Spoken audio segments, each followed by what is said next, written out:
So actually, this podcast recording is rudely interrupting my rewatching of the Mr. Bean movie, just entitled Bean from 1997. Have you seen it?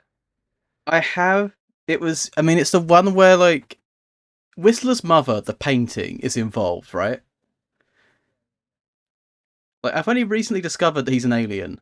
Okay, so he goes to the States by accident, ends up staying with the guy from Ghostbusters 2, who's kind of like terminally divorced because he's too nice to Mr. Bean, and his like wife leaves him or something.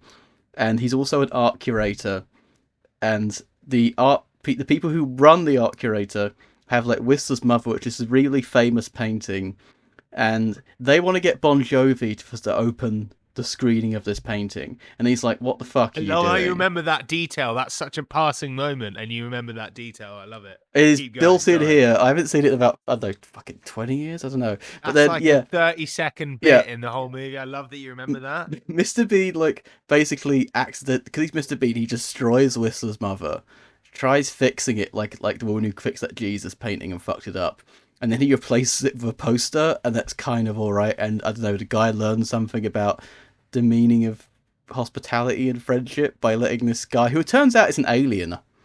I didn't know this. Turns out the thing in the beginning of every Mr. Bean episode that he's actually an alien is true, and yeah, that's the Bean movie. Oh, is it not open to interpretation whether or not More he's an people are alien? saying that he's an alien now. Yeah, I don't know. I mean, More people are saying it, but these things, they ebb and flow, these yeah, trends. But you missed a bit because also there's a few other bits that are worthy of note. There's the one where, like, what's his name? The neurotic guy's hosting and the art curator's like, "Hey, I'll show you LA. Want to go to these museums?" He's like, "No," and he actually wants to go to the fun fair. And they do one of those rides where you're sitting in this thing and it's moving around. There's like a screen, like a roller coaster screen thingy. I don't know what it's called. And he's really bored by it, so he sneaks in, fucks with the machinery, so that it goes way more intense, and then does it again. There's people all getting chucked about. He gets in trouble with the authorities a few times because then he gets in trouble with them, like the police. He's in trouble with the police. And when he first comes to the airport, he sees people with guns and he does that and he goes like that and pretends he's a spy and they think he's got a gun and chase him. But there's another bit, right? for that. After he gives he replaces the thing with a poster and they present it and it's fine and he gives the weird speech about hospitality and family or whatever. The American guy's daughter is in a motorcycle accident and he goes to the hospital. The bit that I'm on now ends up in a different room where it's like the police officer guy who detained him previously, and he's for some reason dressed as a surgeon because he's trying to see like the daughter. Ends up in the wrong room, and everyone leaves because there's an emergency in another room. And he does the thing where he throws up like an M&M, tries to catch it, but he's wearing a mask. It falls in the bullet wound of the police officer, so he just reaches in to pull it out, but accidentally pulls the bullet out, and he's like, "What the fuck?" So he just puts it back in and then takes the fucking M&M out, rinses it off, and then eats it. I thought that was funny. That entertained me. Yeah, it is Anyway, a very funny Bean. movie. Yeah, Bean. Anyway, Bean, 1997. Now let's talk about fascism.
So, anyway, if we're talking about fascism, we should probably start by sort of defining it in a way, just because um, it's one of them words that went from being a description of a political ideology to being a pejorative term and then a slightly misused term. and then actual fascists seize on that because of the nature of fascism and go, you call everything you don't like fascist. Um, so now, like you get in the situation of, in England where calling someone a racist is more offensive than saying something racist. And you can't call Nigel Farage far right because apparently that's smearing his followers who have legitimate concerns or whatever people at the media saying these days. So yeah, I think it's worth defining. What is it? The definition I like, if I'm trying to like shut someone up, though, well, you can't. What even is fascism? I just say it's palingenic ultranationalism, because you always need a pithy one in case someone tries to what is a woman you. Um, and yeah, yeah, palingenic Actually, ultranationalism. what So is ultranationalism is palingenetic like blood and soil, ultranationalism? um, basically just blood and soil. Like the Yeah, government, the okay. flag, the nation state, and me are all kind of the same entity. If you criticize my country or my flag, you're also criticizing me. And the idea of the people is like it's inherently exclusionary, like because nationalism is kind of wielded as well as the other is the foreigner, basically. Like we're the people and they're the foreigners. So there's always like some sort of like other people who are not considered part of the in group are considered like an invader or even like an infection, because the nation state's borders and your borders are like the same because it's all the identities kind of wrapped up together. That's kind of how I define ultranationalism. Palingenic means like a great rebirth, so it's usually a great rebirth of a usually made up, slightly either partly or Yeah. entirely made up past. So Mussolini was all about ancient Rome. Oswald Moses all about rural Britannia, Victorian shit. Some of that's more legit. The German one is more completely made up. Like if you look into the Volks movement and Guido von List, the weird wizard-looking motherfucker who made up the Volks movement, was the kind of ideology that Nazism was drawn out of. Motherfucker openly said that he was making this shit up from his dreams. Like he made up this whole fake idea of like the Germanic peoples from his dreams. The runes that are the SS logo are from a rune that he made up from his dreams. Like, so sometimes it's like completely just made up bullshit, like the esoteric Volks movement behind Nazism. Sometimes it's drawing on some actual historical shit, but it's mixed in. It's a mostly fake, imagined past. So that's palingenic. We want to we have this ultra. We are this nation state. We need to create a rebirth of some glorious past, and it usually involves we need to get rid of this out group that is the reason for all of our problems, and then we, the in group, will thrive. And that's kind of what fascism is. What do you reckon, Adam? What do you reckon of that definition?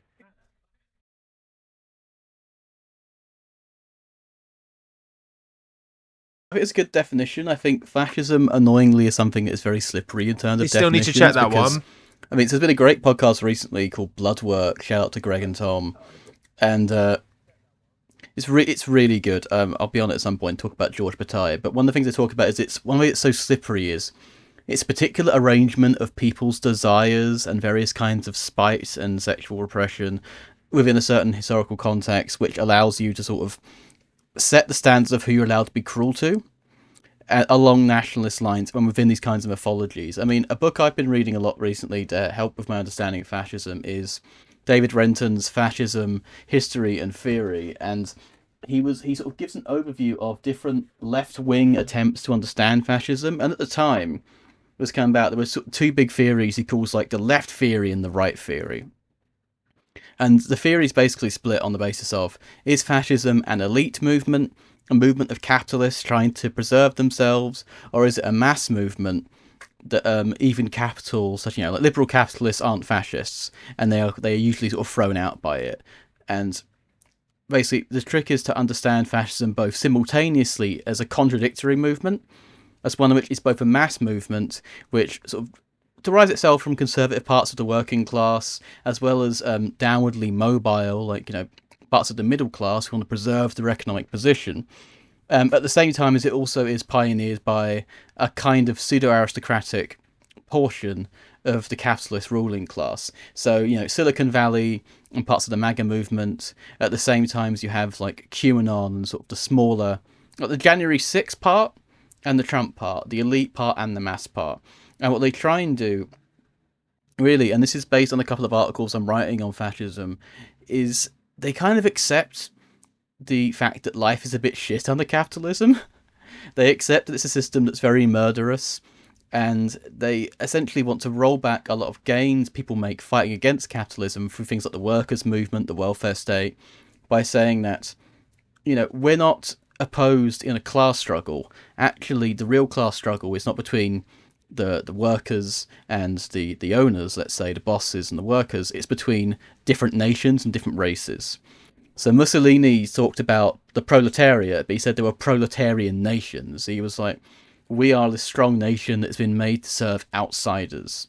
And if we're all part of this, the working class and the bourgeoisie, against this other, which of course is usually racialized, thought upon in terms of eugenic categories. Fascists famously have a hatred of any kind of liberated femininity.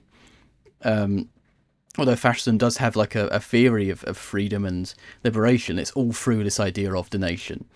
And in terms of the way that fascism works today, it does sell itself as a kind of redistribution of national forms of economic and political cruelty.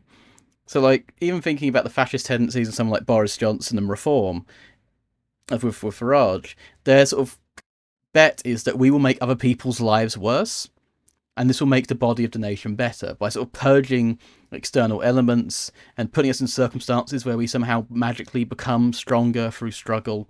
This is part of the myth of national renewal as well. And to do this, it actually also borrows a little bit of sort of social democratic language, because it's almost like we're redistributing participation in the cruelty of existing an economic states of affairs. It's not that you will get higher wages. Famously, under fascism, wages go down, but you will be able to take, for example, a Jewish man's stuff. You'll be able to take stuff from refugees. You'll be able to cast them out, dispossess them. And in some cases, it's like even though you'll suffer, these people will suffer more. Yeah, Walter Benjamin called it an aestheticization of politics, but like a politics of feeling. So rather than actually empowering you, it makes you feel empowered by surrendering yourself to essentially the dictates, the mythologies of the nation and the project of national rebirth. That's it in brief.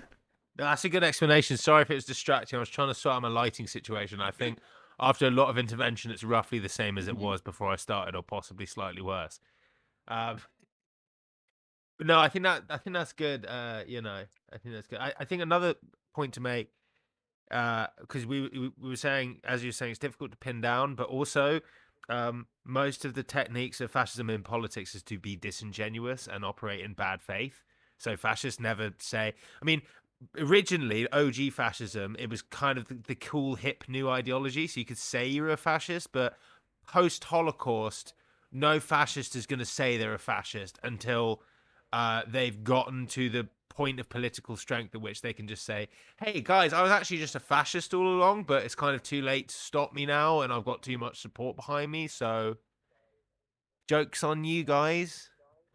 Yeah, and they are very slippery with their use of language, Yeah. mostly because they don't believe the ends. Because liberalism is all about this idea of it has this idea of discourse, of universally accepted norms, and they just want to shit on all of that because the basis of those norms is a shared material like ground. So basically, in order for us all to go together and have these grand discussions about how we think society should be, we kind of need a similar like economic footing and basis for that power, so that we can approach each other as equals rather than dominating each other sort of through the back door economically. That was always bullshit, and it's more bullshit now that there's no welfare state and communities more isolated from each other, people more isolated from each other, and fascism exploits that, and it exploits people's good faith through the idea of debate, really, because one of the things about debate is that if the idea is that you have to do it all the time and everything is under question, then you can put people under question. We've seen this mostly with for example, every time that something is referred to as a question. So back in the day, the Jewish question, the Irish question, the Romani question. Today we have, for example, the Palestinian question, the transgender question, and this idea of infinitely, it's almost like holding a wound open so that the virus can get in. We can't say that we've actually sorted this now. We're not going to debate the fundamental rights or existence of our friends and communities. They are constant provocateurs. Yeah, it's why, in a way, I always think there's a threshold by which you should discuss and debate, and a threshold beyond which you should simply ridicule, and just insult. You know what I mean? Mm. I mean, this is obviously this whole debate thing is how Israel and particularly people like Netanyahu operate. They will constantly peddle falsehoods to try and trigger a distractionary debate. Mm. Oh no, we didn't bomb the hospital. It was a misfired Palestinian Islamic Jihad rocket. They just sort of put that and now we have to discuss that. You can't just say, no, you're a bunch of fucking liars. Fuck off. I mean, that's It, not necessarily explicitly fascist exploitation of the need for constant liberal debate and discourse, but you know. I know. I would say it is. I think one of the things that fascism does do is it has a kind of intelligence, but it's the intelligence that fights against sort of a more commonly understood view of intelligence, which is about reason, discourse, and debate, and everyone acting in good faith, for example. And what one of the ways in which fascism sort of really runs circles around liberalism is that a lot of sort of centrist liberals, especially ones in like big into like debate culture and political discussion, think they're really fucking smart. And they think they can defeat people on the basis of these I've rules heard that of this. they Is it really is it haven't not accepted. called Reddit? Yeah, Reddit, Question Basically Reddit. Time, Oxford Question time, yeah. Union, No, you're right, yeah. Adorno and Horkheimer call it they say they wrote this thing called against knowingness, which is basically they're all like these people were too stupid to take power, therefore they never will, and if they do, they'll fuck it up. And don't worry, they are stupid, but they're stupid enough to know that you're more stupid than them because you're very clever, because you think you're so clever that no one else can really stand against you. I mean, recently I read that Curtis Yarvin, the sort of like weird monarchist, I would call him fascist theorist, and Peter Thiel were having a discussion, and Yarvin said to Thiel, he said, "Our benefit is that everyone on the left is too smart to ever believe in conspiracy theories, so we can just do a conspiracy, and they're never going to believe we've done it." Yeah, I mean, it's not entirely wrong. Mm. I will put my hands up and say I'm guilty of not being conspiratorial enough. Uh I'm getting there, but I think that it's well known that conspiracy theories have kind of been poison welled for a while, but also as somebody who spends a lot of time on cannabis forums, I'm well aware of how there's a certain type of person who is a conspiracy theorist that is extremely frustrating to ever try and talk to because they just Mott and Bailey everything the entire time, and that kind of puts you off conspiracies until you like have someone explain a real conspiracy to you and show you all this massive trove of evidence. You're like, I need to get back into conspiracies again because they are actually legit sometimes and worth I guess understanding. the Epstein thing has been the most frustrating because you have like this civic religion formed around Donald Trump as this secret code using figure who is like secretly fighting like paedophilia in the quote unquote deep state. And then with all of Jeffrey Epstein's emails were released, it was just lol. We're doing some very naughty things to kids sent from my iPad, and it's all misspelled. And I'm like, they're not using code. I think the conspiracy theory stuff does give it a bit too much credit because it's impunity. It's people with so much money they've never heard the word no, and Yeah, I think yeah. I think it's part of that. Not elite is a pretty dangerous term, but it's a way of elites disciplining themselves to keep the impunity going, to keep the fun happening. It's not so much that they're doing it. They're not doing power to be nonces. They're being nonces because they're in that No, much power. no, I mean that's I do think it's about maintenance of shared interests through co-implication. Hmm. Yeah, Before Epstein, it was the Franklin cover-up. If you're familiar with that, I don't think I know that one. look it up. Very similar. It was I forget the name of the guy. He ran a corrupt credit union. He's still about. Apparently, he sells like used BMWs now. He was this guy who ran this pedophile ring in the 80s, where there were lots of politicians and things implemented. I mean, this is a recurring thing, and the idea is, you might be someone relatively high up or moving there, a politician, a chief justice, a head of the police commissioner, an intellectual, someone, and obviously the stuff's entangled with intelligence as well. And you go to a party and it's just a normal party. Maybe there's some drugs going around, there's a few people mingling, and then people go home, and a few of the hardcore stay, and then the kids come out, right? And people go upstairs, and there's rooms and there's kids, and then you see it, right? And what do? Do you report it and never fucking work again and be completely ostracized and have the entire elite turn against you and blacklist you? Or do you keep your mouth shut and now you're part of it as well, and it's a way of co-implicating each other so that once you're in the circle, your ranks are fully closed.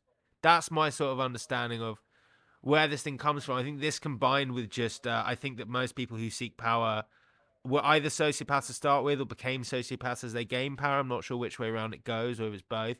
And so they don't really think anything of nonsing. I don't think they think of people who they deem lesser really as full human beings. I think it does come into the mode of power, particular to, I mean, in general, yes, in terms of impunity, exemption from prosecution or exemption from accountability.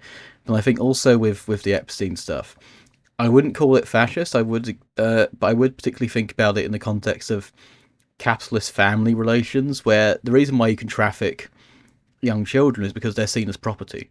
They're Yeah. seen, especially in the context of the family as we understand it under capitalism. Because I mean, what RFK is doing right now in the States by getting rid of vaccines, other than saying that your parents have the right to refuse you healthcare because you are essentially their property. Yeah. Children are thought of as a kind of property, Well, it's and like capitalism and patriarchy, right? yeah. Oh yeah, yeah. I mean, the patriarchy is one of those institutions of property. It's why I mean, recently I did a bit of a class on Wilhelm Reich, and he's all about how one of the reasons that fascism could sort of appear in Germany is his thesis is that because we're authoritarianism can come about because of the structure of the individual, which is always structured by the patriarchal family, where there's already a kind of Führer function there. Not that Yeah, all so dads are every dad Führers, is but yeah. basically yeah, I mean, yeah, I know what you Not, mean. he was a pretty shit dad, I got to say. But I think that's one of the things people don't always think about in terms of the way in which property relations structure, like how we treat people, and in terms of treating people as property. Not, I mean, say nothing of fucking slavery. I mean, the way that, especially in the terms that people were reduced to data, including under Nazism. In a paper I did a while ago, I read this book called IBM and the Holocaust by Edwin Black, and the Nazis are obsessed with getting data on everyone, like what calories people have. You can see it, and it's like, so if you know how many people there are, you can datafy them. You can put them into these big data sets, and then you can manage them like cattle. But But I mean, do luckily we think yeah? that doesn't bear any parallels to anything going on today, fortunately. Well, that's one question. Do we think certain governments today are fascist? We know there are fascists in government, but do you think there's like they've now established kind of fascist governments? I mean, I don't with think Trump, it's kind of the easier. question is, you mentioned that you mentioned the Nazis are obsessed with getting data and datafying everything, but post World War II, I would say that that's just generally an obsession of all governments to try Mm. and gather enormous amounts of data and it's not entirely nefarious. Epidemiology is a good thing. Um, you know, Clinical research is a good thing, but also mass surveillance is a bad thing. Um, but I wouldn't say it's sort of inherently fascist. I mean, it kind of depends from the position of which you're gathering data. Like, obviously, people like collecting data on themselves.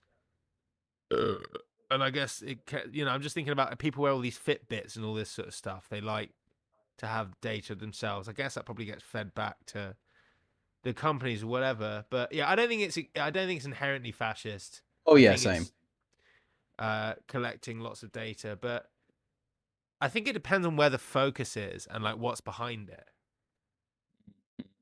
I Because mean, like well, I mean, if you're collecting data like, I don't know, skull measurements, for example, or like if you're obsessed with but ethnicity differentials and birth rate differentials across ethnicities or something like that, then it might be quite fascist. I mean, I think that one of the most interesting things to think about is is Britain, for example, is the current for the Constitution of Britain fascist or going fascist? Because there was one of the, I think it's the Undersecretary for Immigration in the current Labour government, a man called Mike Tapp, said yesterday, in response to something the Home Secretary said, he said to GB News, he said, the Home Secretary was clear today, we must identify and address any links between ethnicity, religion and culture, and child rape. We won't turn away from this. Now that's fashy. You know what? Like because my response is like no, but then I think about why no, and everything I think about is like it's like that meme of the like. Yeah. It's literally this meme. Is the current Labour government like actually fascist? People aren't watching. Archie is putting. It's that meme of the guy putting his finger up to say something to disagree, and he's like, Yeah, sorry for people who probably most people who are just listening, because I'm thinking like, you know, they're not rhetorically. The problem with it is like they're saying these things, but by all appearances, it's just to appease. They, is it just a really dumb political strategy at this point?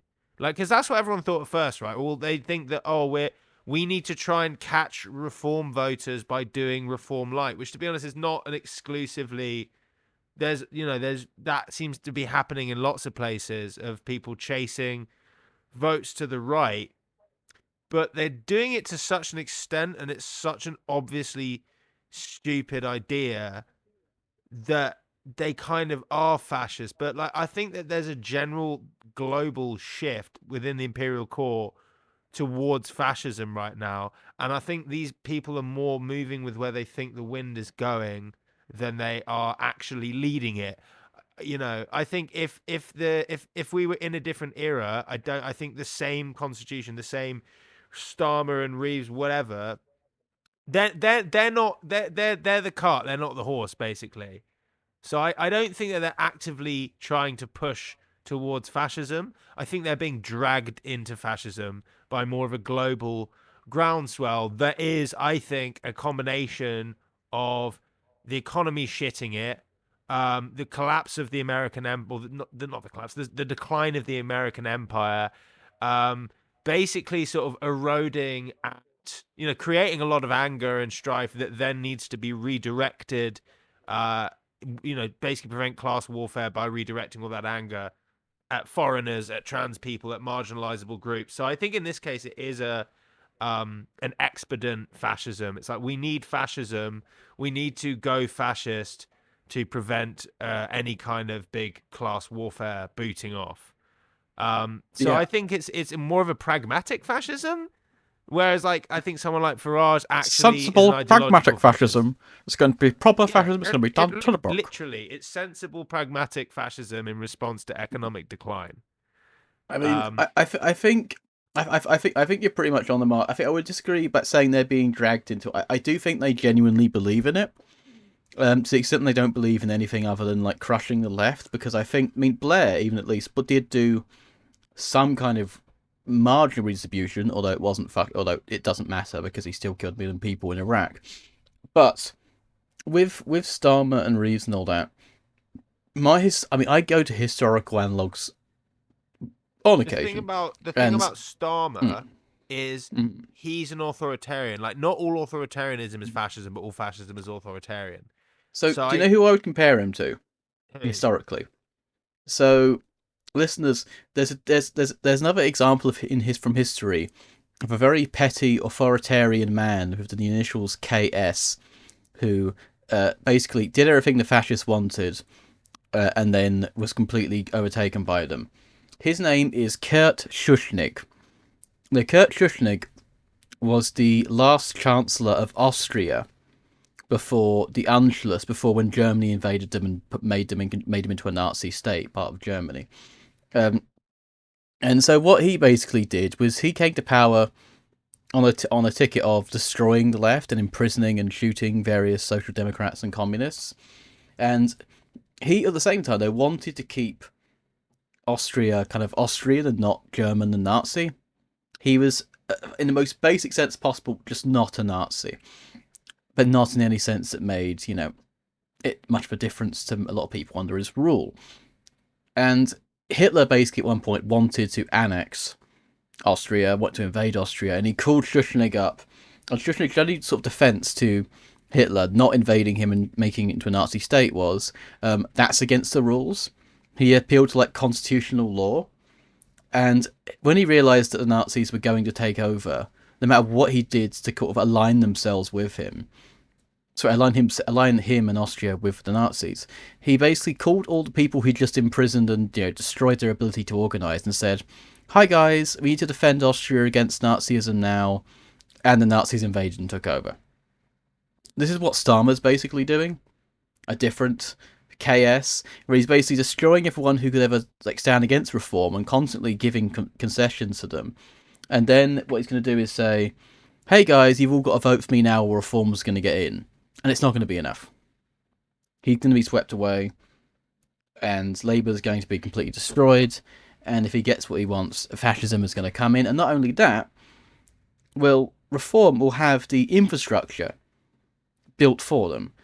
Because whilst I did caution against thinking about reform are too stupid, currently they struggle to run Kent County Council because they keep thinking that Kent, of all places, is spending all their money on, I don't know, pride flags and mosques, which they're not. Sadly, because that'd be quite nice. And so what they're doing instead is they're building this infrastructure of deportation, of mass detention centres, of police surveillance with companies like Palantir. And essentially they're building the infrastructure against the left because they think that they can win by being completely anti-left in order to get reform away. But all they're doing is providing the infrastructure. So I think really we're currently in like an Austria situation right now Yeah, I without mean, the nice food and coffee. you got to ask yourself, what's a bigger distance in terms of like the levels of terrorism? Do you think there's more distance in terms of terrorist activity between, say, I don't know, ISIS and Palestine Action, or say Palestine Action and the Green Party? Like, it's a lot less absurd, because if Farage just cites Palestine Action as a precedent, he could quite easily say the Green Party are a bunch of eco-terrorists. They're all terrorists, and then just have every single Green Party member arrested and sent to an internment camp. That's kind of sounds extreme, but there's actually a lot less of a jump than what Labour have done recently. So, like I say, he's like, tarmacking the driveway and zamboning that shit down, rolling out that red carpet for, Farage and Reform to just glide straight into full-fledged fascism. He's lubing it up for him, lubing it up. He's putting a room Lubricating it. odorizer under the nostrils, ready for Reform to just slide on in there and really go to town and really get busy. I mean, yes, completely. I mean, And not with that wouldn't image, yeah, with the Green Party, it'd basically be like, oh, the Green Party are full of like Just Up Oil people or XR people, and then he would shut them down. I mean, Starmer has precedent for this. He might even do it before fucking Farage gets in at this rate, yeah, because fuck, we shouldn't be giving them Starmer did ideas. Starmer did 24-hour courts Yeah, after the 2011 riots. I mean, he yeah. did those courts after the riots stopped. So they didn't stop the riots. They just put essentially a bunch of young black men in jail for years for stealing like a fucking bag of rice or something. I want to just give context just because I was dissing Reddit earlier, and I just want to enter an exhibit from what I remember. I remember bringing this up when I was trying to say on Reddit that Starmer was an authoritarian and that he wasn't much better than the Conservatives. And I was called you're tanky student politics. And I cited this example, and I talked about the fact that there was one guy who walked into a shop that had already been smashed up, scooped out some gelato, licked it, didn't like it, dropped it, left, deported to Portugal for that, which he hadn't been to since he was like 5 or something. No, actually, no, I'm mixing up Windrush shit. No, yeah. But anyway, he got deported for that. But some Redditor actually corrected me. I was completely wrong about that because he also smoked a cigarette in the shop. Ladies and gentlemen, Is he? centrists and liberals. Let's all just give them a round. Very big brain, clever people, making sure that This they is have the why, record correct. no matter what they do, Starmer will never get any reform voters on side because. I mean, I remember Shabana Mahmood, what she said recently. She's like, if you don't like what I'm doing, you won't like what comes after me. Basically saying, If you don't like the fact I'm stealing fucking jewellery off of refugees, you won't like the fact when Reform do it, they'll do it worse. But all that says to Reform voters is, if you like Labour, you're going to fucking love Reform. And it's exactly what like the Democrats keep doing in the US, like Kamala Harris and shit, because they need like the reason that Biden, when he gets in, or the reason they won't just what's the word, Roe v. Wade, just make abortion federally legal, is because then they don't have it as a threat, or like because they can't say they need it for years to be like, oh well, the Republicans will take away your abortion rights, so they never codified it because they need the threat there constantly. So that they always use the strategy of like, if you don't eat this poo, you have to eat an even smellier poo. I should say as well, unlike the Democrats, well, at least to a greater extent than the Democrats, Labour are also highly captured by fascist agitators. I mean, Wes Streeting, I think, is the best example of this. Not only for his, he's giving a lot of stuff to Palantir, which is the company named after the fucking orb that Saruman uses in Lord of the Rings, and is headed in the UK by Lewis Mosley, grandson of Oswald Mosley, head of the British Union of Fascists. He is also meeting up with groups like the Bayswater Group, the so-called NHS nurses, who want to essentially socially and institutionally mandate the suicide of trans children. And do you know what? I've seen transgender activists talk. I've been to a meeting where trans kids have better spoke to us, and I've heard some brilliant young trans activists talk who are no longer with us because of men like Wes Streeting, because of his absolute fucking hatred which he's fully adopted from, I would say, absolutely fascist groups in terms of maintaining this fucking volkish idea of femininity and fixed gender categories. And I don't want to let Labour off to say that I would say that Labour aren't a fascist government, but they are a government with fascists in it, and him and his ilk are one of them. Yeah, yeah, and on that note as well, I mean, the BBC play their role as well. You know, they Mm. always, every few years, or maybe more frequently, because I don't read them that often, will basically just rebadge something written by a hate group as like an article. They did it with that that anti-trans one years ago, but they recently had this bizarre art. They're reporting on this new bizarre law where they're banning any pornography that has choking in it, and basically labeling it as extreme pornographic content. And they've obviously already instituted you have to sign up to some dodgy third party company to get your porn license or whatever. Which is obviously just trying to leverage and weaponize British taboos around sexuality. Um, because people don't want to admit that they watch porn, so people aren't going to speak out about it. But I will, goddamn. But in this article, they basically, and like the way they talk about it suggests literally that they argue a woman can't consent to being choked in a sexual context at all because they are not aware of the potential long-term neurological damage it can cause. This was a thing published. I didn't even look into the group. I just assumed it would be some weird rad femme group or something. Um, but it's just bizarre, and it's like it's this idea of like we need to protect women and we need to take away their ability to have any say or consent in any of this.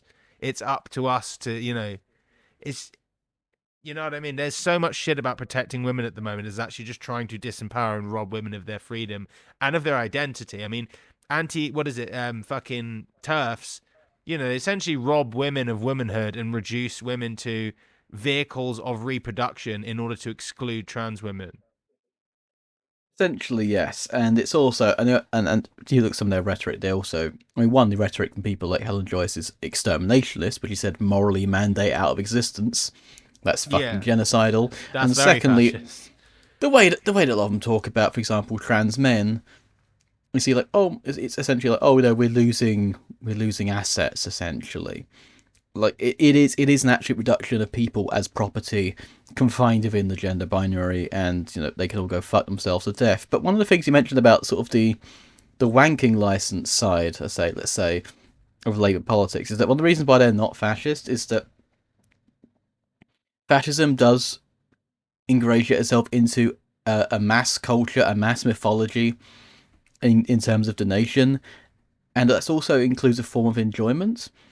And Labour the enjoyment of the Labour Party is being like the smart one in the room, the wonk, the columnist, the insider who gets to enjoy being cruel and kicking the dog while it's down. But that insider is only at the elite part. There's no mass part of it. There's no mass base of Labour Party politics other than they've got nowhere else to go and we're not the other guys. Whereas Yeah, but I think Reform, even that is Reform a make their bit. own social clubs. Reform have like Yeah, fucking Tommy Robertson football hooliganism. There's a mass element of enjoyment there of owning the libs that everyone can partake in through their phone. yeah, There is no enjoyment to being a Labour guy other than pissing off the left, and that's just like and that's supposed to be that's Labour. nothing. Hmm. The people that the elite are trying to. It's like it's the equivalent of like if the ruling fascists were just like pushing a bunch of woke shit to piss off their own base. It's like Yeah, I so mean, what what's Labour supposed to is be the like. mass of Labour Hmm. hold diametrically opposed politics. Yeah, Labour politics right now is just like the enjoyment of being the schoolmaster who gets to get like a cheeky whack into one of the kids after they're very naughty, or gets the joy of telling a kid that they, who really goes to the toilet that they can't go because they've already been before. That's the kind of enjoyment that Labour politicians have. Whereas Reform is the enjoyment of Reform is this. Whoa! It's Nigel being like, oi, oi, get a pint with Oh, Nigel, get a Norwich. cheeky line with Nigel. It's like Tom Skinner going, whoobush! And it's, I mean, I remember seeing an image from the Tommy Robertson March, which really stuck with me, which is there was a woman there who I found out later makes Rangers FC themed pornography. And she was there in a cowboy hat and You got a sunglasses, sort license of for that? blonde hair, and she was wearing this big Union Jack bikini, and she was holding a sign in front of her tits that said, "Get them out." And I'm like, that's it. That's Anglo-fascism. It's this kind of roiling, swashbuckling enjoyment of being cruel to people who are already marginalised Yeah, and on a they mass can't basis. help themselves of like saying, we're protecting the girls 1 minute and screaming, angrily shouting, "Get your tits out" to some poor random female passerby 5 seconds later. Yeah. Like, I think this is the contradiction because fascism ultimately cannot fulfill these desires. It can do it for a while with pints lines and way, but eventually it's gonna strip so much copper wire up the walls that things are just gonna get worse. Like we saw it in Nazism and Italian fascism as well. Because because they keep lowering people's wages, no one can organise for better wages. Their lives still get worse. The boost of dissolving like so many other people around them, and that sort of money you get from nicking it from all the so-called foreigners or racial minorities or whatever. Not sorry, not whatever, but you know what I mean. That only lasts so long, and then the rich still get richer, and you have to keep pushing more and more people outside the circle until you militarize your own society so much that the only thing you can do is go to war.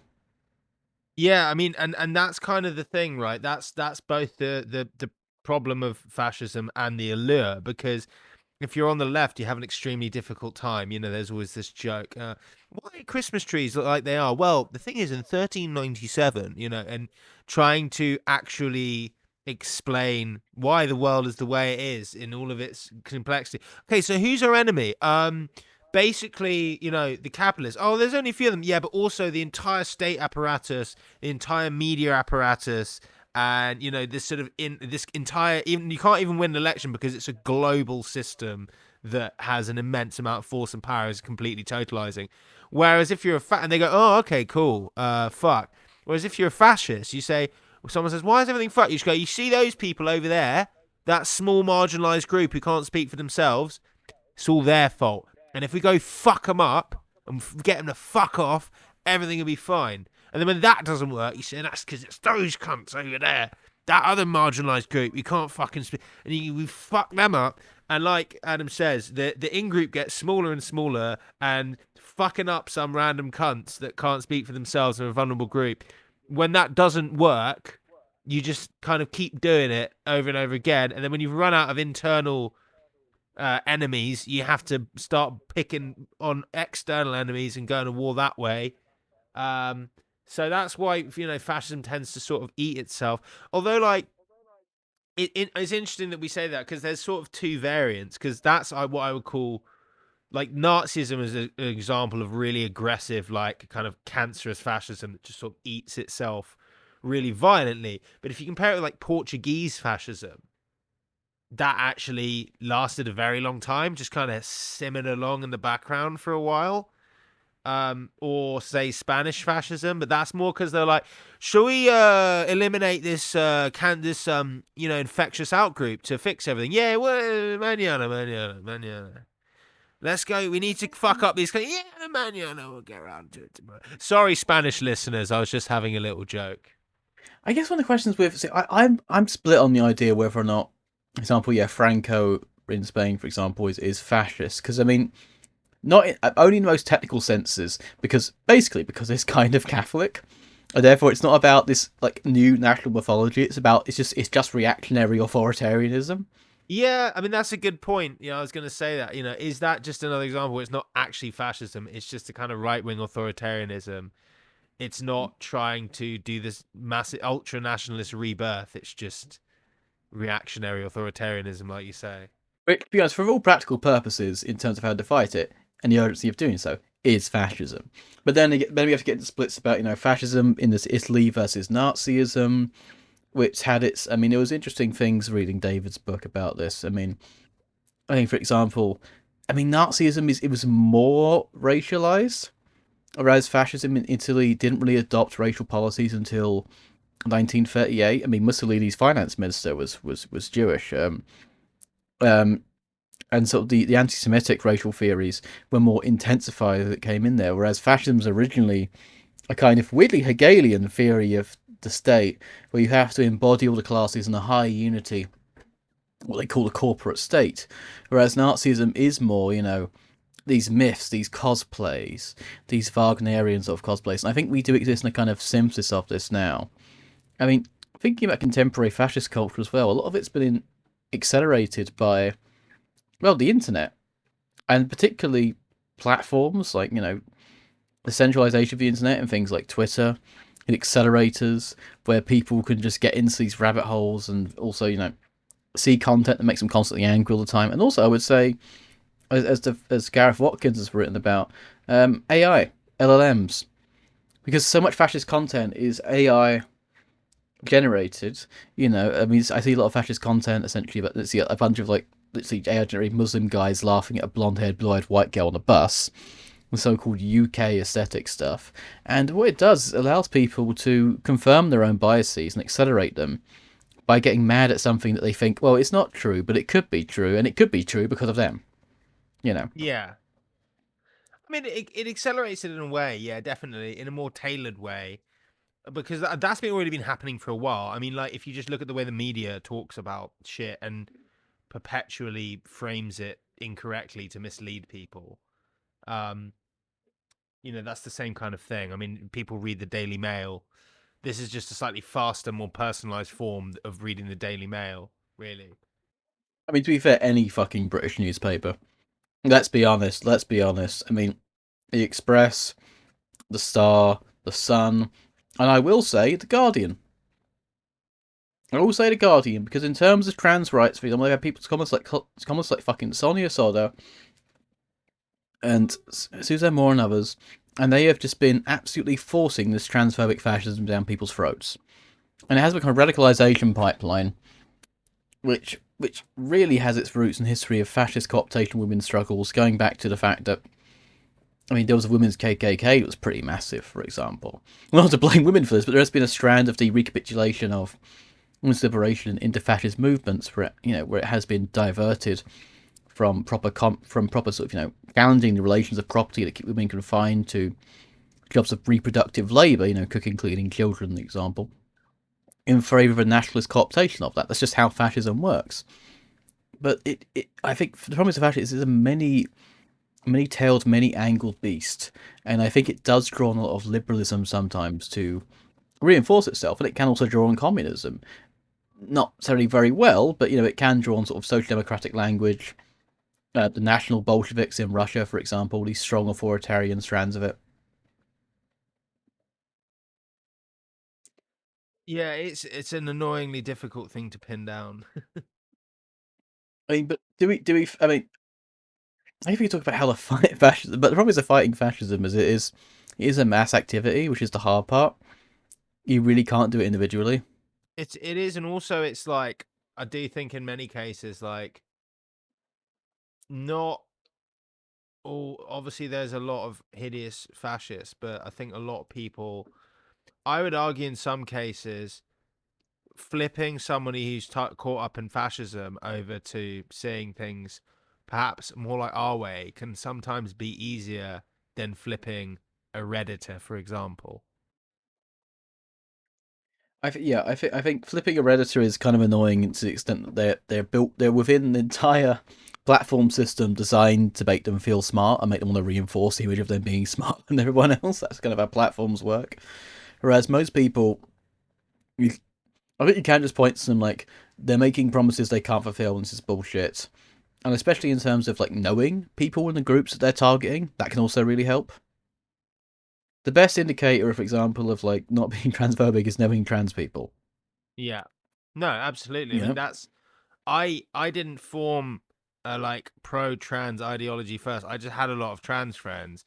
And in order to be a transphobe, I'd have to believe that they were all either deluded or lying to me, because otherwise it doesn't really make sense.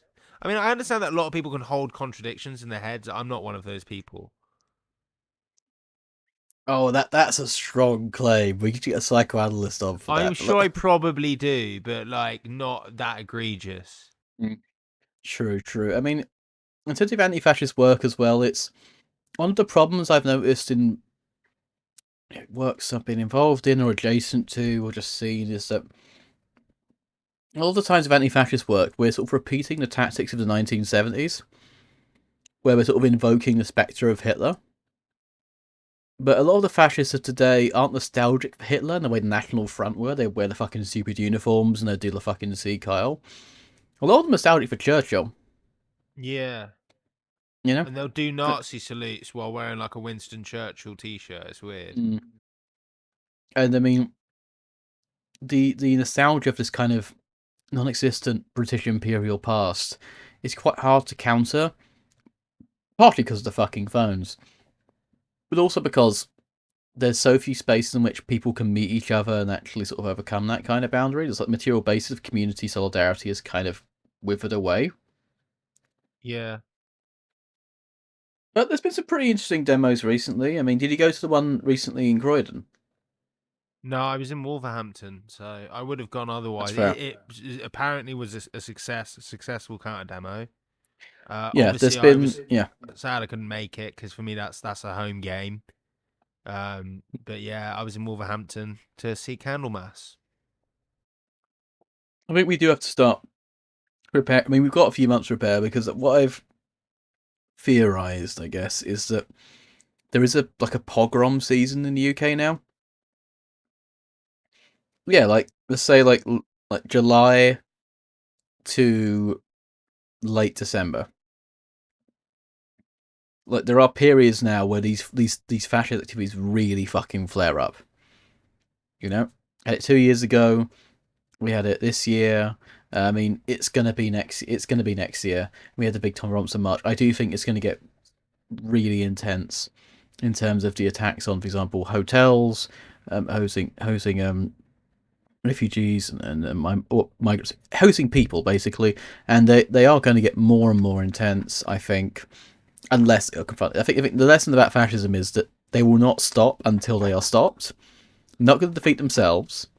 No, They will absolutely only not. stop if they are stopped. That is kind of And the most basic thing I could say. the other thing I would say is the more people come out to stop fascism, the less violent it needs to be. You know, if 1,000 fascists come out and 1,000 anti-fascists come out, that could get ugly. If 1,000 fascists come out and 100,000 anti-fascists come out, they're gonna leave. Or there'll be some embarrassing spectacle where they have to be protected by like a million police officers. Um, but yeah, if enough of us do it, all it takes is showing up. It is annoyingly easy if everyone does it. I mean, with Whitechapel, we were both at the Whitechapel counter demo a few weeks back. The Fash of the UKIP and the UKIP are Fash now. Look at their fucking logos. They have like the whole like crosses and swords thing, and they were moved to West London, but we were still worried because there are quite a lot of fascists around the exclusively, but Millwall crowds. You know, other dogs as well. I was trapped on a train with And Millwall fans recently. I'm It was so sorry. awful. It was awful. And there was an insane amount of people at Whitechapel, and they didn't even show. Yeah, and there was a lot of black bloc as well, which was Eight honestly hundred, 1,000. a lot, yeah. And I was in a. It was weird because I had a. Obviously, they're portrayed by the media as dangerous, whatever. But for me, I felt a hell of a lot safer. I felt that you look around and you realize that this is actually just these are community security brigades. That's what they are, because they know that the police operate against them, and so they need to directly confront. Like you say, fascism won't stop unless it's stopped, and if there's 1,000 people there just standing organized, all organized, nothing's gonna fucking happen. You know what I mean? I gotta admit, it is easier said than done. I mean, I remember being at one. It's harder as well in terms of if fascists organise in communities where very few people live. And I remember being at Islington, and that Islington counter demo where a lot of fascists showed up to. Not all of them were fascists, but a lot of them were.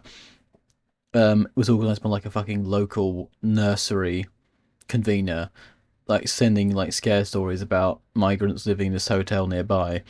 And it is really hard because fascists are in. It is either fascism to appear in smaller communities now. It doesn't have to be just agitators from outside. Usually, it almost certainly is most of the time. But through the media channels, the acceleration of things through AI generated content, and sort of we believe people to be scared, it is much harder to combat this stuff more than ever. And especially in terms of very precarious working agreements, it does require a lot of times for people to just take a bit of a risk in standing up against it, for God's sake. Which is harder to do given how the memory of previous fascism is so far behind us, but it does require a little bit of risk. I mean, getting killed isn't fun. It really isn't fucking fun. Asking the police isn't fucking fun. I'm not saying everyone has to do that. But at the very least, we do have to call out when it's bollocks what it is. And I'm saying this as someone who's in the field of philosophy, and the field of philosophy is bad at fucking calling this out. Because we're sort of liberals who think that we're the so smartest people in the room. We can, defeat anything in a battle of ideas. You can't. Fascism is not an idea. It's a material and a psychological force. And it needs to be stopped. Yeah, that's a good way of thinking about it. That's a good way of thinking about it. We shouldn't think about it as an idea. We should just think about it as a material force that needs to be stopped. And I guess one other, in terms of practicalities, and one of the things that I've been trying to work on is, you can't really trust the state, you can't trust the police. If you want to be sort of radicalized against the media, just turn up to a protest and then read about it in the news afterwards, and you'll be like, they're lying. They're lying about it. Um, but yeah, I mean, precautions. I'm always thinking like I have a second phone that just has. I can just put the SIM card in it, and it just has like the key stuff.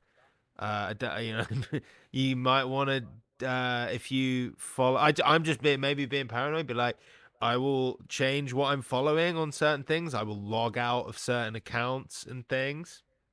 There's an app I haven't used it yet, but it's called Briar, BRIAR, which is a Bluetooth based communication thing, so you can add each other on that, and you can communicate via Bluetooth on your phones. Um, there's something called grey block. So black block is when everybody there's a cell of people organized. This is what people often call Antifa. Antifa is not an organization. It's like a decentralized movement. Anyone can start an Antifa movement. It just means directly confronting fascism. So I guess we should talk about Antifa just because people Yeah, yeah. might want to. Just in case, yeah, Antifa's not actually like an organization. You can't. It's not. You can call it a terrorist organization, but it's not a central organization with any kind of organizational structure. It's more of an idea and basically a logo, and it means to directly confront fascism. because police often protect fascists. Many police themselves are fascist. Fascist people are authoritarians, are attracted to becoming police officers and reactionaries. So it's like a part of the same, there's the fascists that are in the uniform and the ones that are out of the uniform. Um, so like, yeah, so there's Antifa is just means direct action against fascism. It's not an organization. Just thought I'd clear that up. And often dress in black bloc or use black bloc as a tactic, which basically means everyone dresses in black, so you're not easy to identify, but you can identify each other, and you kind of organize into small units or whatever, and you have you run a kind of you know different command structures or whatever, right? Then there's grey bloc. So obviously, unless you're a part of some actual organized anti-fascist movement, then you'll know what to do, right? If you're just turning up, probably don't dress black bloc. You know what you do. Just you should dress in what's called grey bloc, which means you're wearing clothes that is just some shit from Primark, just some generic shit that doesn't stand out. Not too bold of colors, so you blend in. Have an excuse to cover your face. Either just cover it with like a scarf, wear a COVID mask, or just wear like a bandana or something. Ideally, not with a logo on it. Wear sunglasses. So just to try and cover maybe a hat and a hood. So it's like you're covering your identity, but not in a way that looks too obvious.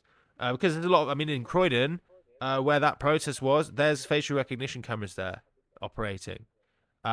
And so, yeah, there's a lot of surveillance these days, and protesters are becoming increasingly criminalized. They're doing everything they can to Oh try my and make god. the act of protest illegal.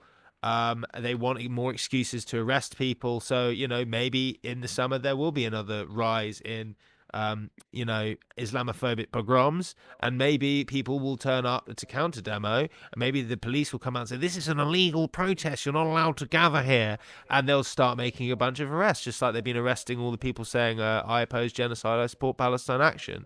And they'll make another spectacle of making a whole bunch of arrests, or they'll go back through and they'll capture you had been captured on the facial recognition, and so they'll know you're there, and they'll knock on your door and they'll arrest you. No, they won't. Why not? Because you wore the bandana to cover your face, you had the sunglasses, you had the hat, you weren't identifiable, and so you were not detected. So I think, and they looked at, tried to go on your phone, but it didn't register because you left that phone at home. You took your other phone out, that sort of thing. I'm not an expert at operational security by any means. Um, just extremely basic and rudimentary stuff. I don't think it's overly paranoid. Currently, it's a bit paranoid, but I would just say it's a few steps ahead, and good habits to get into. Say for any social democrats and police people watching, Archie was employing the use mention distinction in the phrase I disagree with genocide, I support Palestine action. He was using it. So he was mentioning it, he wasn't using it. But he was also, well, that's up to his discretion. But another thing I would say as well about these kinds of protests is because it is fucking scary. Come on, I mean, I remember the first time I ever had to got in a fucking tussle with fucking Rozzers. I was fucking terrified. But luckily, there's something you can do if you are not interested in getting in tussle with the Rozzers, which is happening more and more because they are getting more and more vicious. Do something called PSC. Do prisoner support. So you after a lot of protests now, there's usually arrests. There's organisations like Green and Black Cross, and RSA One do some stuff for prison support as well. Is what people need is people to, when someone gets arrested, it's designed to individualize you, isolate you, make you feel lonely and fucking scared. All right, and especially when they release you and there's no one then just left on your own to walk back. With prison support, there are, and I've not done this myself. I'm going to confess to that. There, especially after a protest, I'm fucking knackered. But there are shifts you can sign up to where people are standing outside police stations waiting for people to be released and just giving them a little, you briefed on how to treat them. You say like quick chat, well done, do you need any like money to like get home or something, do you need like coffee, some food or anything, and they will give you money and they will like Uber Eats you some coffee, and so you can support those people. And it's shift work. It's not going to be, you're not going to be there the entire time someone's arrested, but it really does make it a less lonely experience, and it makes it less scary. It means people can get back into the fight. It means you're also contributing to it. So prisoner support stuff um, That's wicked. I never after heard of protest is that, but quite I want good. to look into that. That's Well, wicked. you wouldn't get it from fucking Stand Up to Racism. because they don't do prison support and they hire fucking their own goons to beat you back on half the police because they're part of the fucking Socialist Workers' Party, the fucking rapist cunts they are. But not get into that stuff right now. But in terms of anti-fascist action, if you don't want to go to a protest, if you got a couple of hours, various times a day, to stand outside a police station, getting yourself some free coffee delivered, it's not a bad thing to do to support the movement. Maybe bring a little slab of cans down. That's what I'd Do do. not get pissed outside a police No, station. I wouldn't get pissed, but if someone's coming out, sure, you can either eat some coffee or you can be like, you want a can. I Might not mean, be I would want a appropriate. can. I would I want would a have a fucking can. selection of soft drinks as well.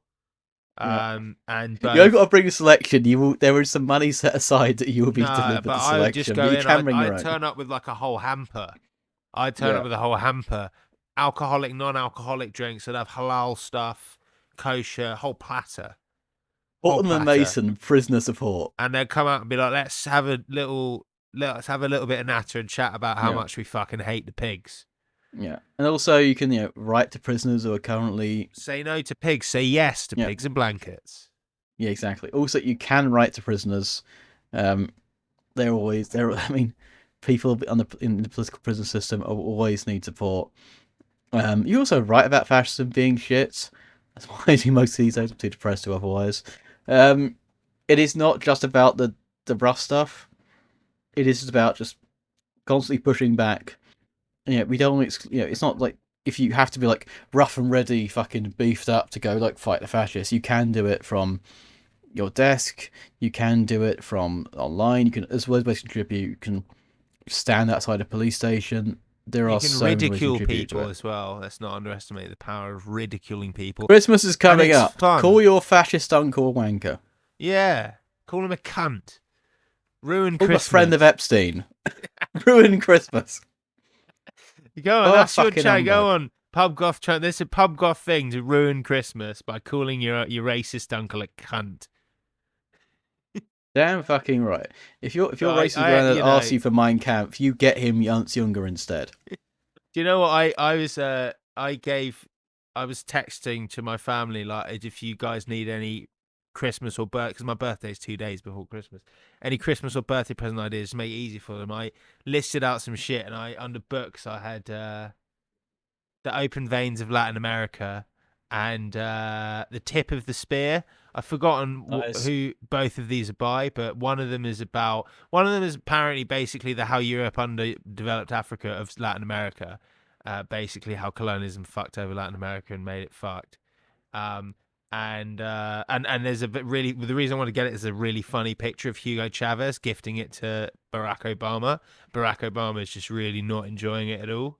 It's very funny. I might get the image actually. Wait, I'll see if I can find it. That the episode image. And that would make sense in the context of fascism. But yes, fascism can be fought. It just has to be fought en masse. If you build it, they will come. It's very knackering. It's very depressing. I'm not gonna lie. It's not good. It doesn't go well. But God fucking damn it, we have to do it before it gets any worse than this. You guys, is that gonna work? Wait, is this? How do I make it big?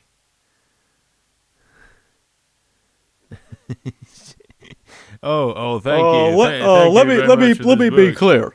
We're going to open the veins of Latin America. He's like, oh, great, I'll definitely read it. And it's when Obama shot him with a cancer gun. Yeah. I mean, that's one of these. That's the thing I think with American fascism that's reaching its summit right now in terms of it's militarized the internal aspects of society so much with things like ICE and the use of the FBI and the police as well. That so much of a surplus of military equipment that it cannot just go to the police anymore. With so much a surplus of military equipment production, it can only be externalized. With the wrap up, it seems like that the Ukrainian war, quite disgracefully, was going to be ended with a lot of Russian concessions. And so, with all of this extra weaponry floating about, I mean, it does feel like the US government is looking to go to war in Venezuela. In fact, it's fascist expansionism. Yes, yes, and ramping up, as you say, internally as well. You know, that imperial boomerang coming back. I mean, you say that, but on one hand, there's an overwhelming surplus of military equipment in one sense, but there's also an immense decimation of their stockpiles of other munitions. You know, their TNT and explosives, Well, I didn't say they were going to and win. their air defenses have been massively depleted. I mean, their THAADs, they're basically running out of THAADs. They've had a big hit on their Who Patriots. are the US or Ukraine? US. I They've don't think depleted their Venezuela's going to send any missiles over there. I hope they do. I no, hope they defeat as well. no, Hopefully but they I do. mean, But just in general, but particularly with explosives and bombing, you know that Israel's massively taken a big chunk out of their stockpile just in terms of explosives. They might have to buy some from Hamas. All the shit they've taken out the Israeli bombs. oh, Um, shout out! Shout out to our lads in green. I don't think I can say that, but I did. It's been a But really long I'll burp. say it was about someone else. I'll say it was about Yeovil Football Club. Our lads in green, You are Yeovil our Football lads in Club. green. Our Yeovil lads Football in Club. green. Yeah. You are. Who are? I said I was supporting Yeah, the I'm a big Hammers. I'm a West supporter Ham of fan, not our Yeovil ass. Football Club. Um, who for some reason possess extremely large amount quantities of explosives. Who Okay, are? okay, Who okay. are, I Plenty say? on fascism. Let's end it on a fun note. Let's do. So yeah, Candle. So I couldn't attend the counter demo in Croydon, the home game, because Scarlett and I were going to Candlemas to Winter Bloodstock, in fact, which was in Wolverhampton at the KK Steel Mill, and wasn't my first time in Wolverhampton, probably my last. We saw, but you know, we got around. We saw all of the sites in Wolverhampton. We saw all the sites in Wolverhampton, all the sites. We walked down, we saw all the sites, like, you know, the big all the sites, you know, like down the street with the and the over underneath the, you know, all the sites, and we saw all the sites in Wolverhampton. Uh, jokes aside, I googled what are the sites in Wolverhampton after making that joke to Scarlett, and it said there's the Wolverhampton Wanderers football stadium, which is the oldest football stadium in the country. I thought, brilliant. I really give a shit about that. Number two, the site of the first automated traffic lights installed in 1927. Number three, the first pedestrian handrail installed in 1934. So literally, they do not have sites, and there is nothing in Wolverhampton. It is not worth visiting. It is shit. But Winter Bloodstock turned up, saw Hell Ripper pulled out because the van broke down, so they have Devastator instead. Shout out Tom. They were good. I mean, it's not a bad replacement for Hell Ripper. You could have just had put the Hell Ripper banner up behind. I would have thought, I swear the Hell Ripper look a bit different, but that's about it. No shade, man. Um, then I saw Raised by Owls. Yeah. I mean, you know, different people can have different humor. And despite I would say objectively, no, they're not funny. No, I don't. I mean, it's not for me. I don't really. Yeah, no, I'm not a big raised by owl. I'm a big fan of owls, the animal. I did go to the British Wildlife Centre with Scarlett a while ago. And they have a cracking selection of owls. And they do a little owl show. It's great. So recommend the British Wildlife Centre. Would not recommend Wolverhampton or Raised by Owls, the band. Just a personal preference, and they're shit. I can't help it. Right. Other thing about this venue, right? I'll stick on the bands. Venom Inc. They only played like new stuff. I was like, oh, Venom Inc. They'll play black metal. They'll play Witching Hour. They didn't. So, and then we saw Candlemass. Candlemass played like a 1.5 hour set, which is cool. So they played a long set. They're really good, honestly, really good. Really enjoyed it. They opened with Bewitched. They played a lot of the big boys. They didn't play at Gallows End. Yeah, yeah. They didn't play at the Gallows End, but they played most of the Ragers. Really good. One thing, two things actually. Number one, slowest bar service in the United Kingdom. Jesus fucking Christ. They had like 4 bars in the venue, but every time the queue took fucking forever, and I think it's a combination of not enough staff, poor staff training, possibly poor staff incentive, maybe they're being paid cockle. But like there'd be times the queue was like segmented, with like railings, but you'd realise that the segment of queue you're in, there's only one barman and he's on a different segment. You know what I mean? And like at some points you look at the bar, there's just no one there, and then they'll come back with like another bottle of spirit or whatever. Like hideously understaffed. I miss most of Venom Inc. I was just standing at the bar waiting for a drink. So bar service terrible. It's quite a cool venue though. Other thing that was funny was I don't know what security is going to be like, and I was like I'll balls it just in case. And I walk up, and the guy pats me down, and it's like a sort of quite more serious pat down than I thought it would be. And he pats me down, and he notices I've got a grinder in my pocket and papers, and he's like, and so he tries to give it the big and like, oh, if you got something with you, if you've got something with you, then if you admit it to me now, then I'll let you in. But if I find something, you're gonna go home early. And he kept trying the whole amnesty trick, the whole amnesty thing. He's gonna try and amnesty it out of me. Doesn't quite realize what he doesn't realize who he's tangling with here. So he completes the whole pat down. I love this moment. I love the moment where he knows I got something, and I know I got something. I know he knows I got something, but he thinks he's gonna find it.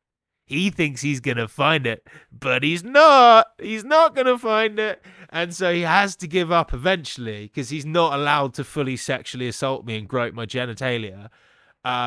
And if he does, I've got him because So it's a bit of a trump card. So he has to put the wristband. So I slowly put my wrist out, and he has to put the wristband on. Yes, in you go. As soon as you get through the other end, it's always fun. I love the game. I just love the game these days. I love it. Oh, cute little secure. Oh, they got dogs this time. Oh, that's adorable. They think they're gonna get me, but they won't. Anyway, it's always fun. I like. Sorry. No, they didn't do Bloodstock Winter. They did Damnation not last year but the year before, and they have them at Bloodstock. But I know for a fact that they are police dogs. So this is the last thing to end on because I realise we're away from the topic and we're going over time.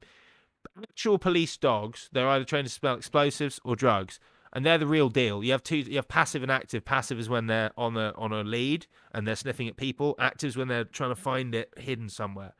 Um, and the police dogs are actually trained. They're trained really, really heavily, and they can smell the difference. The only problem with police dogs is they're dogs, so they want to please their handler, their master, and so if they can dogs can read us extremely well. So a dog can tell that you suspect that person, so they will go up to that person because they know that's who you want them to go up to. So even though they know that they can't smell the drugs. Basically, police dogs respond to the biases of their handlers. Now, that's completely irrelevant because the dogs at festivals are not police dogs; they're private companies, and all you need to do is take your little pooch to like a 1-day course, and you can get a certificate saying it's now a sniffer dog, and it's not a sniffer dog; it's just a fucking Labrador. So, like, police dogs are just a scare tactic; they're not real. If a dog sniffs you, it doesn't mean shit. It means that they want you to think that they know you have drugs, so you'll admit and give it to them. If you have it well concealed, they won't find it because they mostly are trying to either find it somewhere obvious or scare you enough that you go, okay, got it, just take it. So you just gotta hold your fucking. You gotta have brass bollocks on this one. Just breathe, keep dead calm. It's just a Tuesday. Anyway, nothing to do with fascism. That bit. I love the game. I'm in it for the game, and I love the game. Got anything on a bit of treats after the insane plate of anti-fascist and or fascist, in terms of descriptive that means vegetables. In terms of gigs, I went to a gig under a bridge with Archie and Scarlett recently. It's fucking sick. They've out some pizza at the old Pembo, because it's quite cold. Eventually, got to go get some pizza.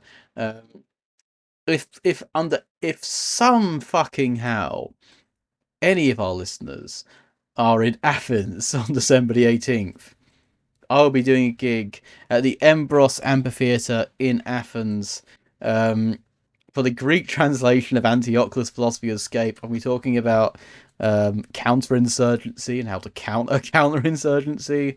If you can still fucking say that. And yeah, I mean, there'll be some pints afterwards. There'll be a meet up the next day with some of the local Greek anarchists. I hear there's quite a lot of them. It'll be quite fun. They've been to Greece before. Nice. Tell me how it is. I've been to Greek islands on holiday, but I've never actually been to like actual Greece. Like Um, and yeah, the guy who showed me around, shout out Alex and also Telemachus from Affect Editions. They're like, "Oh, you're into metal. You want to find a gig?" And I'm like, "Yes." And we've had a discussion about how Septic Flesh just aren't as good as they used to be. So I'm quite looking forward to the gigs that could be going on there. I've got to go now because the door is going, but I'll leave us on this. We are now in the era of counterintelligence. Gouge the eyes of the beast and surveil the surveiller. Good night, pub goth transmission. I've got to get the door.